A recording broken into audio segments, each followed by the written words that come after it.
hoy han estado teniendo. Lo primero es que hoy nos habla en el Evangelio Juan el Bautista, no Jesús, pero nos habla porque Él es el precursor, Él es el que vino delante para preparar un pueblo bien dispuesto. Es decir, es como el vocero, es ese que viene diciéndole: señores, va a venir alguien bien importante, preparen la casa, preparen el ambiente. Bueno, y nosotros tenemos la experiencia que cuando el presidente va a un lugar, si el camino está malo, ¿qué pasa con el camino? De una vez lo arreglan, lo entallan de una vez, ¿verdad? Sí, así que uno le gustaría que viniera muchas veces por nuestros lugares, ¿verdad? Para que haya agua, luz y todas las cosas bien. Entonces, Juan el Bautista tenía esa misión de decirle al pueblo: señores, el que han anunciado los profetas antes de mí, el que es esperado desde toda la eternidad, ya está aquí con nosotros. Por eso él decía: yo ofrezco un bautismo de agua que es de conversión. Y entonces entre los judíos había gente que era medio orgullosa, los fariseos, los saduceos. Ellos creían que ya estaban salvados. ¿Por qué? Porque nosotros somos del pueblo escogido, porque nosotros somos descendientes de Abraham y porque nosotros conocemos las escrituras. Igual le dijo: no, señor, eso no es lo que le da a ustedes la salvación. Eso no es lo que le da la salvación, es la conversión. El abrir su corazón, el pedir perdón por los pecados y volver su mirada hacia el Señor para que Él irradie con su gracia y nosotros podamos transitar por el camino hacia la santidad. Entonces, cuando uno se convierte, entonces en ese sentido empieza a operar esa salvación. Y la conversión tiene un comienzo, pero no tiene un final. Ojo con eso, porque hay gente que dice: no, ya yo me convertí. Ya lo escuchaba amigos de uno y familiares: yo me convertí, hacen así, se ponen un libro aquí debajo del sobaco. Y no, eso es soberbia, el pensar que ya estamos convertidos del todo. Es un proceso que se avanza, pero a veces uno se retrae.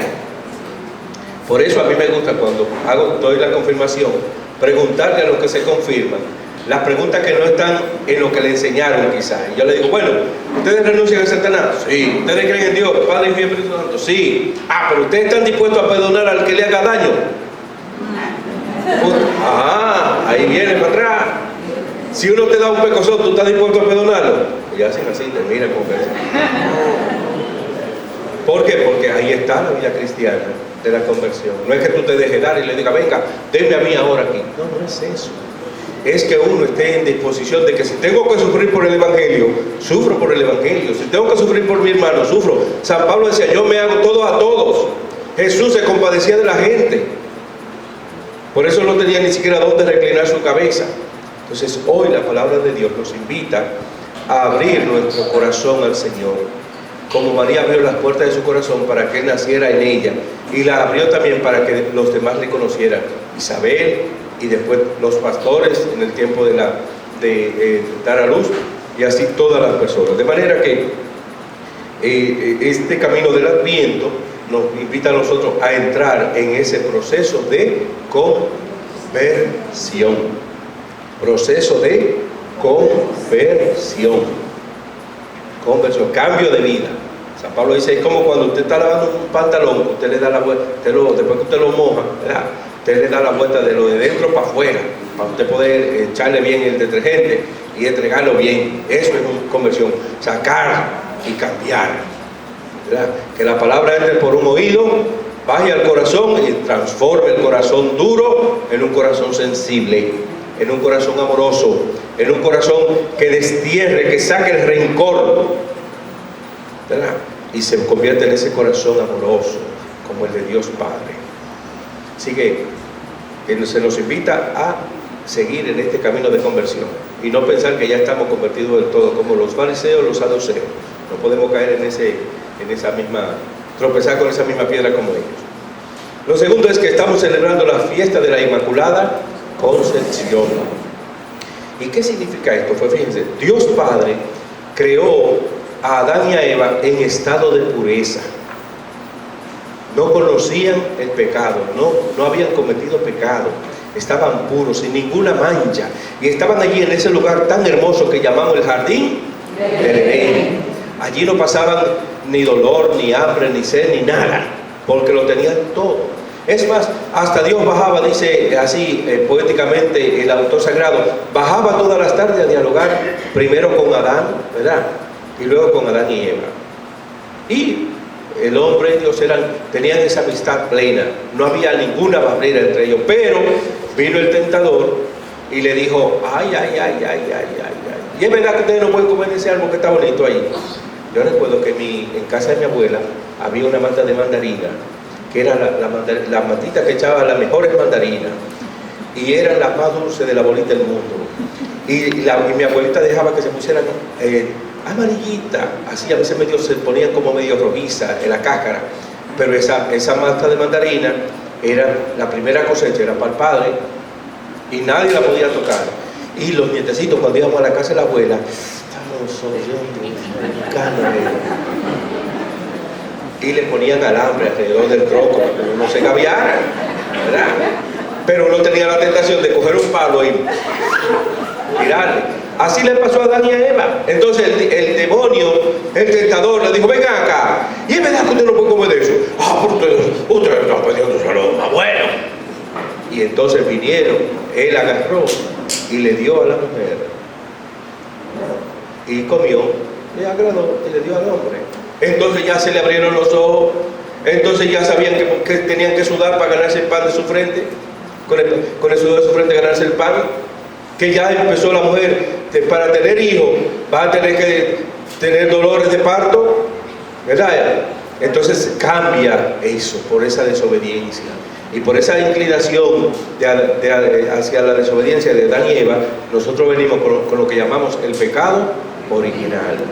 Ahora bien, llega un momento en que, bueno, ahí mismo en el capítulo 3 del libro del Génesis, el Señor le dice a la serpiente, te vas a arrastrar ahora y vas a comer polvo durante toda tu vida, y cuando tú quieras herir a la mujer en su talón, ella te va a pisar, y pongo enemistad entre tú y ella y entre y su estirpe. La estirpe somos nosotros, el pueblo santo de Dios, pueblo de Israel en primer lugar, y después el nuevo pueblo de Dios que es la iglesia, del cual nosotros somos parte. Bueno, entonces ya empezó ahí esa promesa. Por lo tanto, cuando llegó la plenitud de los tiempos, Dios envió a su ángel Gabriel a Nazaret, a una muchacha que se llamaba María, que estaba comprometida con José, y allí le dio la buena noticia. Tú eres llena de gracia, fíjense, llena de gracia, plena de gracia, y tú has sido escogida para ser la madre del Salvador. Entonces, como dicen los santos padres, purísimo había de ser el vientre que había de llevar al más puro de los puros. ¿Quién es el más puro de los puros? Jesucristo. Entonces, eso siempre lo ha creído la iglesia, eso siempre lo ha celebrado la iglesia, de que María, en función, por ese ministerio que Dios le dio de ser la madre, le preservó de toda mancha y de todo pecado. Nosotros nacemos con esa inclinación al pecado, pero ella no, porque Dios la preservó para que pudiera ser la digna morada de su Hijo. Arca de la nueva alianza, le decimos, ¿verdad? En las letanías de la Biblia. Puerta del cielo, estrella de la mañana, ¿verdad? Luz de los enfermos, refugio de los pecadores. A esa María, tantas alabanzas que le decimos nosotros, ¿verdad? Entonces, el Papa Pío IX, en el año de 1854, declaró lo que toda la iglesia, desde que comenzó hasta él en ese momento, había creído siempre, había manifestado, pero no se había puesto por escrito. Pero todo en la iglesia se creía que María había sido concebida sin pecado original, porque imagínense ustedes, si ella es una mujer pecadora, y entonces su hijo, ¿cómo va? Y en Jesús no había pecado porque era Dios. Entonces, el Papa Pío IX, el 8 de diciembre de 1854, declara el dogma de la Inmaculada Concepción. Y fíjense, en 1830, la Virgen María se aparece a una novicia que se llama Catalina Labouré, hoy Santa Catalina Labouré, y le dice, yo soy la Inmaculada Concepción. Ella inmaculada, ya se le revela, y le mandó a que acuñara una medalla, que es la medalla que llamamos milagrosa.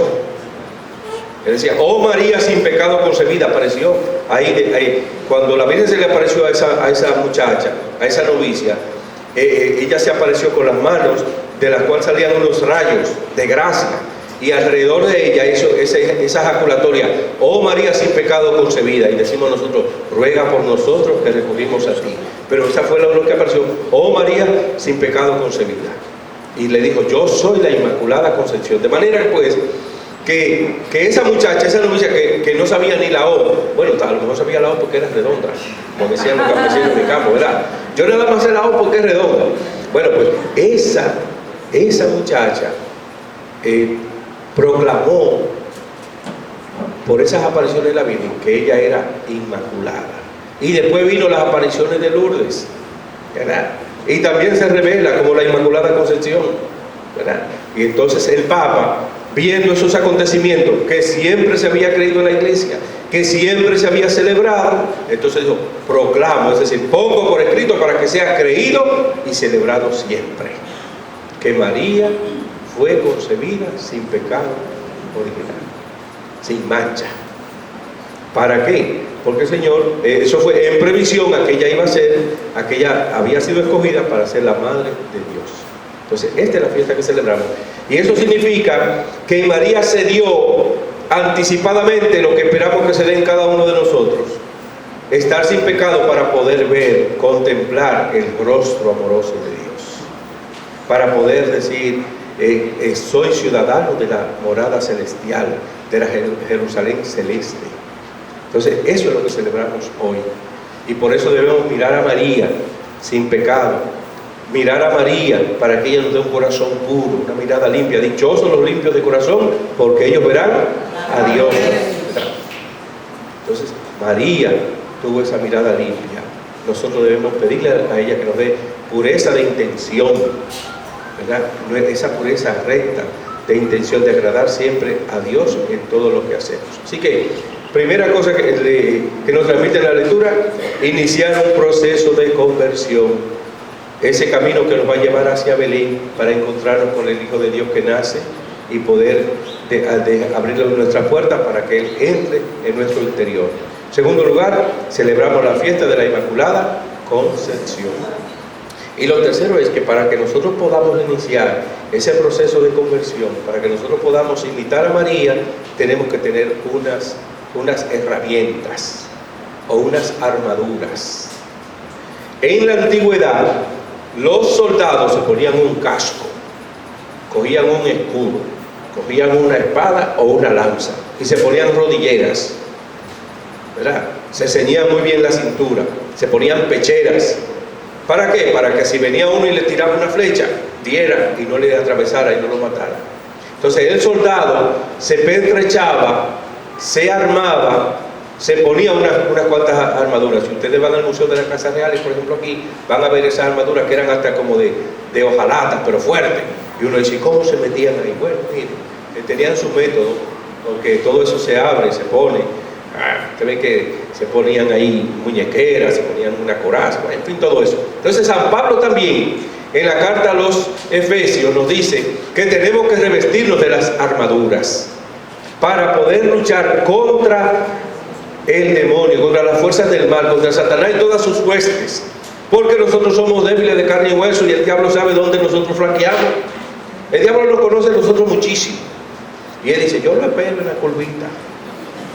No dicen así por ahí.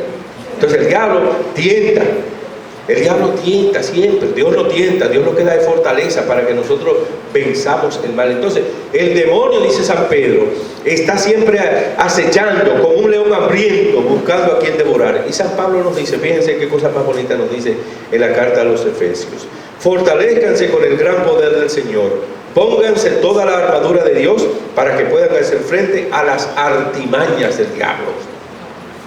Es decir, a las acechanzas, a todo aquello que Él quiere para hacernos tropezar, para hacernos desviar la atención y nuestra vida de ese camino que nos lleva a la santidad. Porque el diablo se pone envidioso. Cuando él ve que una persona empieza por ese camino de conversión, empieza a hacer que las cosas a su alrededor le vayan mal. Cuando una gente no va a la iglesia, mire, juega la lotería y se saca, camina por allá y encuentra lo que quiere. Pero cuando empieza el camino de las cosas de Dios, pareciera que todo se cambia. Y no es que se cambie. es que el demonio pone tropiezo para que tú te desencantes. Y el diablo es tan sabio que te quita la vergüenza para cometer el pecado y después te la pone para que tú no te confieses. Y entonces uno empieza a decir, ay, que yo le voy a decir lo mismo a un hombre como yo, pecador como yo, de carne y hueso como yo. Así dice la gente. Yo no me confieso con un padre. Ajá, pero usted va al médico. Cuando usted va donde un cardiólogo o donde un gastroenterólogo, usted va porque usted sabe que él estudió y que él tiene un conocimiento que puede dar con lo que a usted le duele y darle la medicina correcta para que usted se sane, ¿sí o no? Entonces el sacerdote recibe un llamado del Señor y además de ese llamado recibe una preparación para poder dar el remedio necesario a lo que es el pecado. Entonces San Pablo dice, tenemos una guerra espiritual, porque nuestra lucha no es contra seres humanos, sino contra poderes, contra autoridades, contra potestades que dominan este mundo de las tinieblas. Por eso tenemos que ponernos las armaduras de Dios, para que cuando llegue el día malo podamos resistir hasta el fin con firmeza. Con firmeza. Entonces, nos va a ir diciendo ahí en la carta a los Efesios, en el capítulo 6, toda esa armadura. Primera parte de la armadura, el cinturón de la verdad. Manténganse siempre en la verdad. No hay que decir la mentira. Bueno, en la escuela nos enseñaban un cantico así. Yo no sé si los muchachos ahora se lo aprendieron. No digamos jamás la mentira, no engañemos a nuestro papá. Que no hay cosa más bella que un niño cuando sabe decir la. Y San Pablo dirá, que tu sí sea un sí y tu no sea un no. Entonces el diablo es el padre de la mentira.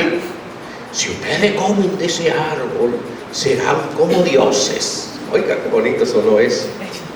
Pero lo dijo por envidioso, por mentiroso. Y él sabía que no iba a ser así.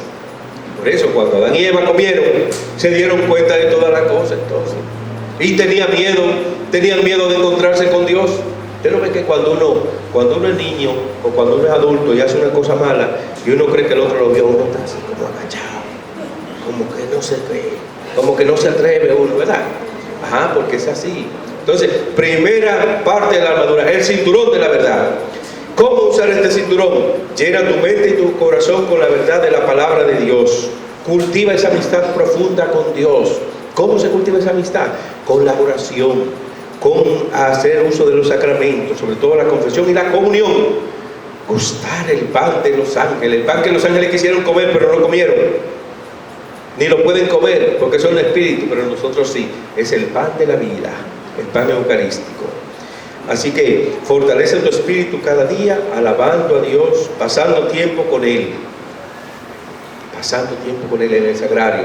El santo cura de él decía, Él me mira y yo lo miro. Así que, primera parte de la armadura, el cinturón. Tengan ceñida la cintura y encendidas las lámparas. Segunda cosa, ponerse por coraza, es decir, por pechera, la justicia. Es decir, hay que ser justos. Usted no puede decir engañar a otro. Usted no puede quitarle al otro, sino mirar realmente lo que le corresponde. Y esa justicia primero es distributiva, darle más allá de lo que le corresponde y dar la milla extra, el kilómetro extra. Cuando uno te pida que le acompañe un kilómetro, acompáñale 2. Al que te pide prestado no le rehuyas, sino da con generosidad. Por eso, ¿cómo usar esta coraza de la justicia? Recuerda tu identidad en Cristo, que gracias a Él eres y has sido justificado y perteneces a Dios. Perdona nuestras ofensas, como también nosotros perdonamos a los que nos ofenden. Entonces, esto es bien importante, porque nosotros no podemos pedir a Dios que tenga misericordia con nosotros si después con el otro no somos misericordiosos. Entonces, cuando yo le pregunto a los que se confirman, ¿están ustedes dispuestos a hacerle el bien a aquel que le hace un daño? Se quedan mirando, los muchachitos, los pequeñitos dicen, sí. Bueno, pues sí, y eso hay que ponerlo en práctica diariamente. Así que la primera parte de las armaduras, el cinturón de la verdad. Segundo, la práctica de la justicia. Entonces, uno no va a ir de caso a una guerra. porque si no la piedra y los abrojos después le clavan a uno. Entonces hay que proclamar, ponerse el calzado para proclamar el Evangelio de la paz, para proclamar ese año de gracia, ese año, como decía el profeta Isaías en la primera lectura de hoy, donde se van a recomponer todas las cosas, donde habrá esa armonía, donde el lobo y el cordero habitarán juntos, ¿verdad? El león y la ovejita, y el niño podrá meter la mano en el escondrijo de la serpiente y no le morderá. Eso, fíjense que es una metáfora. No es que nosotros vamos a meter ahí donde nosotros quizás no tenemos serpiente venenosa, pero tenemos cacata y siempre, ¿verdad que sí? Usted no va a meter la mano ahí donde hay un ciempié. Cuando usted ve un ciempié, ¿qué usted hace? Uno brinca, ¿verdad que sí? Y trata de matarlo de una vez. Yo lo que creo que hay que echarlo para que se vayan al monte, pero no hay que matarlo. Pero bueno, esa es la intención de uno rápidamente. Entonces, ¿qué quiere decir eso? Que hay que ponerse este calzado para poder pisar firme. A mí me decía un padre que nos orientaba cuando éramos aspirantes, que habían 4 cosas que tenía que tener uno que quería ser padre. Así que los que van a ser padres, los que quieren ser padres y los que somos padres, ¿verdad? Tenemos que tenerlo. Decía, primero hay que tener patas de elefante. ¿Son flacas o son gordas? Son gordas. Para pisar firme. En lo llano, en la loma, en lo pantanoso y en lo seco. Patas de elefante, ¿verdad? Después decía, tenemos que tener boca de perro. El perro come todo lo que usted le eche. ¿Sí o no? Porque el padre misionero no puede andar con melindre por ahí. Dice, ay, yo no como esto. Si le hace daño no se come, ¿verdad? Entonces hay que tener pata de elefante, boca de perro, lomo de burro. ¿Y saben por qué? Porque a burro usted le pone la carga y no le grita. Entonces hay que tener para cargar lo suyo y cargar lo de otro. Y la cuarta cosa era corazón de paloma. ¿Qué fue lo que soltó Noé del arca? Una paloma, para ver si ya se había pasado el diluvio. Entonces, ¿qué fue lo que descendió sobre Jesús en forma de paloma? El Espíritu Santo. Entonces la paloma, signo del candor, de esa, ¿cómo que se dice? Es decir, ser muy noble, porque ante este mundo de tanta mentira y falsedad, sin embargo, hay que ser noble para uno no entrar en ese mundo también de dañar al otro. Entonces, 4 cosas, ¿verdad? Pata de elefante, boca de perro, lomo de burro y corazón de paloma, ¿verdad? Entonces, para proclamar el Evangelio. ¿Y cómo usar este calzado para poder caminar y anunciar la paz? Dichosos los pies del mensajero que anuncia la buena noticia. Dice, permite que la paz llene tu corazón. Que la paz llene tu corazón cada día. Pasa ese tiempo con Jesús. Fíjense, cuando una persona irradia paz es porque Jesús está con él. Y no quiere decir que no tenga problemas, o que no tenga dificultades, o que no le duela la cabeza. No quiere decir eso. No, que sabe que su gozo, su tranquilidad la da el saber en quién ha puesto su confianza. ¿En quién he puesto mi confianza? Dice. Entonces es en ese Jesús que inicia, mantiene y completa nuestra fe. Entonces, por eso, esta es la tercera coraza que tenemos, el calzado de evangelizar, de llevar la paz que el Señor nos da. Y ese es el primer mensaje que Jesús nos da después de resucitado. La paz sea con ustedes. Lleven la paz. Y si allí hay gente de paz, recibirá la paz de ustedes. El otro pertrecho de toda esa coraza es la fe. Además de todo esto, tomen como escudo, dice San Pablo en el capítulo 6, versículo 16 de los Efesios, la fe, con el cual pueden apagar todas las flechas encendidas del maligno. La fe, la certeza de lo que no se ve, ¿verdad? La certeza del cumplimiento de lo que el Señor nos ha dicho, dice la carta a los Hebreos en el capítulo 11. Y por fe agradaron a Dios muchos hombres y mujeres a lo largo de la historia de salvación. Abraham, ¿verdad? Bueno, primero Noé, Abraham, los descendientes de Abraham, y así, todas estas personas, porque creyeron, confiaron, sabiendo ellos que aunque no veían lo que lo que se les había prometido, eso estaba seguro porque venía de Dios. Entonces, nosotros debemos poner en práctica nuestra fe, ¿verdad? Nuestra fe, alimentándonos con la palabra de Dios, leyendo las Sagradas Escrituras. ¿Para qué? Para que esa palabra de Dios llene nuestro corazón. Dichosos los que escuchan la palabra de Dios, la ponen en práctica. ¿Y quién nos da ejemplo de eso? La Virgen María. Por eso cuando aquella mujer cananea le dijo a Jesús, dichoso el vientre que te llevó y los pechos que te amamantaron, dichosa tu madre. Pero sí, pero más aún los que escuchan la palabra y la cumplen. Por eso cuando María fue a ver donde estaba Jesús predicando, que le dijeron, mira, está diciendo cosas muy grandes ahí, la gente está como medio loco, es decir, le van a volar el pescuezo, que es lo que le estaban diciendo. Cuando una gente empieza a echar un discurso ahí, a decir cosas y cosas, la gente dice, no, es que lo van a limpiar, ¿no? El lenguaje dominicano, ¿verdad? Eso fue lo que le dijeron a María, y María fue, pero había tanta gente que no podía llegar, y le dijo, mira Jesús, que ahí está tu madre y tus hermanos buscándote. ¿Y quiénes son mi madre y mis hermanos? Sino aquellos que cumplen la palabra de Dios. Entonces, nosotros tenemos que usar esto también. ¿Cómo usar este escudo? Alimenta tu fe leyendo y memorizando la palabra de Dios. No para tirársela al otro, porque hay gente que se aprende un versículo de que para decirle, para creer, para impresionar, que sabe de eso. No, la palabra se lee, se medita, Señor, que yo la pueda cumplir en mí. Y se dice para orientar, porque toda palabra es buena para orientar, para corregir, para instruir, le dice San Pablo a su discípulo Timoteo. Entonces, esto es bien importante. Y por último, como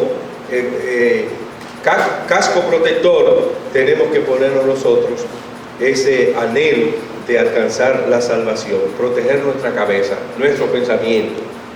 Cuida tu pensamiento cuando estés solo, cuida tu lengua cuando estés con otro. ¿Por qué? Porque si tú piensas mucho en una cosa y no es buena, llegarás realizándose. Y si tú no cuidas tu lengua cuando estás con los otros, entonces vas a decir lo que no debías decir. Y el que dice lo que no quiere, oye lo que no debe, ¿verdad? Y usted es esclavo de lo que dice y dueño de lo que calla. Hay una frase bonita por ahí, una de esas que decía, dos cosas interesantes, la sonrisa y el silencio. La sonrisa abre puertas y el silencio evita problemas. Entonces, ponernos ese casco, ¿verdad? Que es el vivir en esa presencia de Dios, que sea Él que controle nuestra mente, para que dirija nuestro corazón, para que todo lo que nosotros realicemos de palabra o de obra sea para gloria de Dios. Entonces, aquí tenemos nosotros las armaduras, ¿verdad? Las armaduras, el cinturón, ¿verdad? Que nos da, luego la fe, así es, así como vamos a recordarlo, como San Pablo nos ha ido diciendo, que nos revistamos de esas armaduras, primero como cinturón, la verdad, la coraza de la justicia, después el calzado para anunciar la paz, la fe como ese escudo grande y como casco protector ese anhelo de la salvación. Por eso todo esto se puede realizar si nosotros mantenemos una comunicación con el Señor, esa comunicación en nuestra oración. Si cuando nos levantamos nosotros nos ofrecemos al Señor, si hacemos ese momento de encontrarnos con Él, Señor, aquí está tu siervo, tu sierva, hágase en mí según tu palabra. A nosotros los padres paules nos enseñaron que desde que tú te tiras de la cama, lo primero que tú te arrodillas y dices, adoro la Santísima Trinidad, Padre, Hijo y Espíritu Santo, y a la Santísima Virgen María, Madre de nuestro Dios y Señor. Que cada uno de nosotros también se pertreche con estas armaduras para que así podamos luchar contra todos los embates del maligno y nunca nada ni nadie nos aparte de esa amistad profunda con Jesús. Que así sea. Amén.